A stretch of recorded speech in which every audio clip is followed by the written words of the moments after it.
Selamat pagi buat anak-anak kami yang saat ini sedang belajar di rumah. Tetap semangat biarpun kita belajar dalam bentuk daring. Pagi ini kita akan belajar tentang organ gerak manusia dan hewan. Nah, tema kita pada saat ini adalah kita akan belajar tentang tema 1 yaitu organ gerak hewan dan manusia. Nah, kita akan masuk pada subtema 1 ya, subtema 1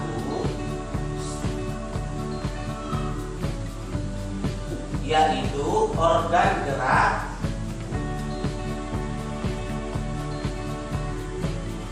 hewan. Nah, tujuan pembelajaran kita adalah yang pertama,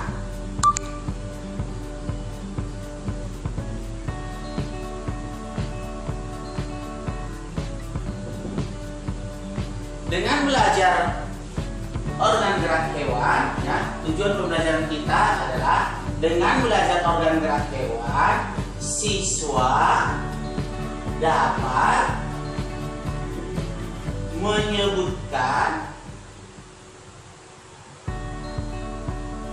organ gerak hewan. Yang kedua,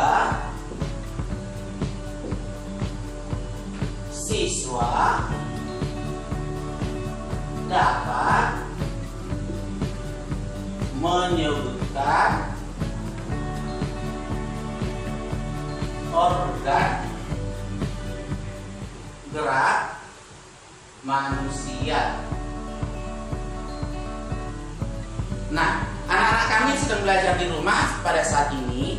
Untuk lebih memperjelas dan lebih memahami organ gerak hewan dan manusia, silahkan tonton video berikut ini.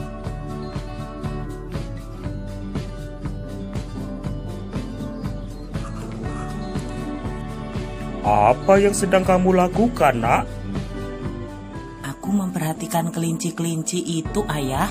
Lucu sekali. Bulu-bulunya tebal dan gerakannya sangat lincah. Kenapa kelinci-kelinci itu bisa meloncat dan lari semacam itu ya? Kelinci itu bisa bergerak karena didukung organ-organ geraknya, Nak. Pada dasarnya, organ gerak kelinci dan hewan lainnya hampir sama dengan organ gerak manusia. Jadi, tanpa organ gerak, kita tidak bisa melakukan apapun, Ayah. Tepat sekali, anakku.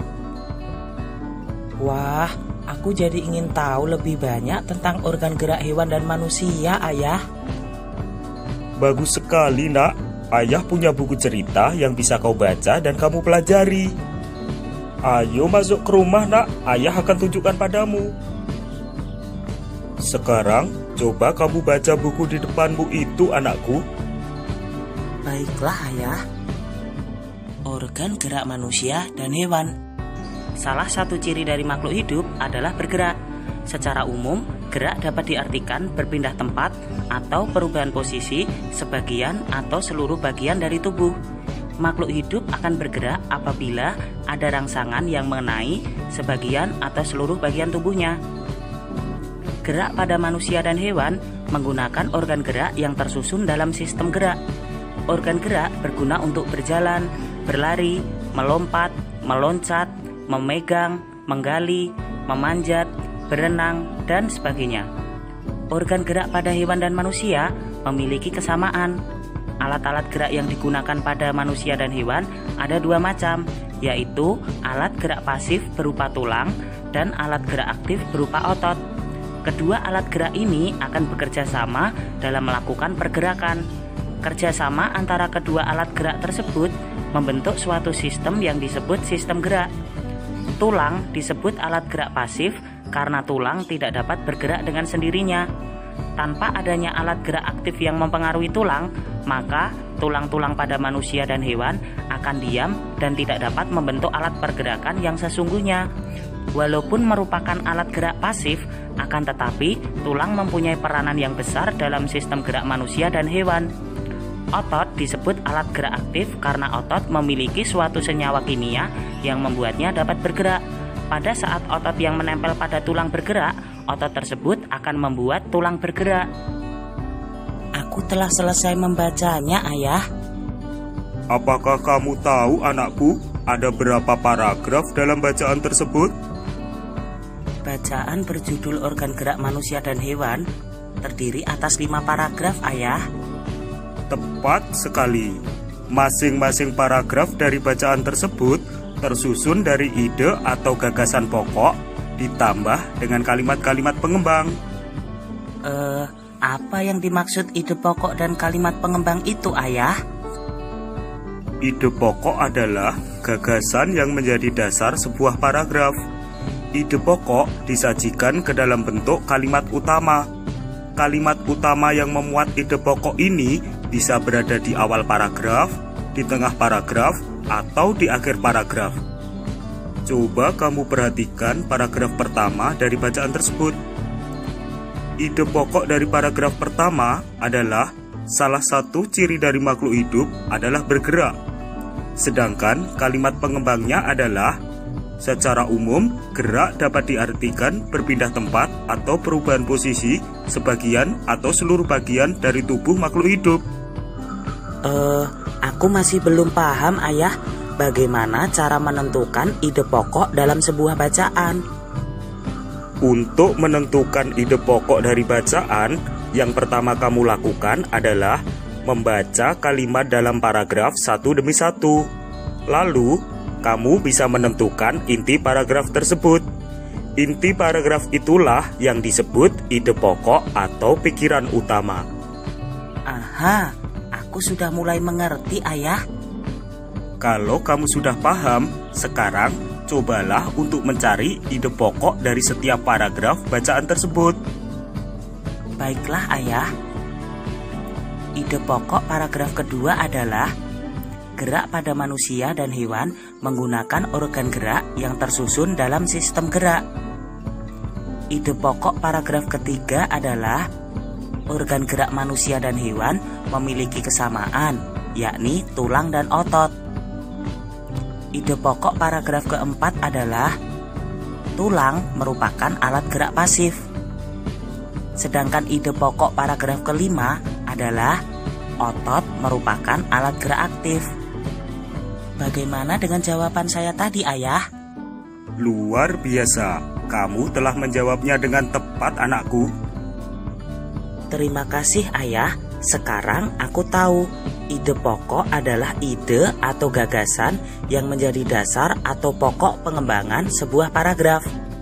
Sedangkan fungsi dari ide pokok ini adalah untuk menjadi dasar pengembangan sebuah paragraf. Apakah benar begitu, Ayah? Benar sekali yang kamu katakan, anakku. Sekarang, dengan adanya ide pokok, kamu juga harus bisa untuk membuat kalimat pengembangnya. Cobalah untuk membuat kalimat pengembang dari ide-ide pokok dalam buku ini, anakku. Baiklah, Ayah. Aku akan mencoba membuat kalimat-kalimat pengembangnya. Paragraf pertama. Organ gerak manusia dan hewan terdiri dari 2 macam. Ada organ gerak pasif, yakni tulang. Ada juga organ gerak aktif, yakni otot. Tulang dan otot memiliki fungsi masing-masing dalam sistem gerak manusia dan hewan. Paragraf kedua. Organ gerak banyak sekali fungsinya. Dengan organ gerak, kita dapat melakukan gerakan-gerakan dalam kegiatan sehari-hari.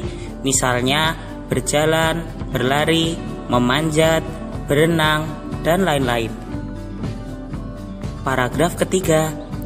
Tanpa organ gerak, manusia tidak akan bisa melakukan gerakan apa-apa. Manusia tidak akan bisa melakukan aktivitas sehari-hari. Hal tersebut dikarenakan organ gerak adalah sistem yang meneruskan perintah dari otak dalam mengendalikan gerakan-gerakan, baik gerakan spontan ataupun yang tidak spontan.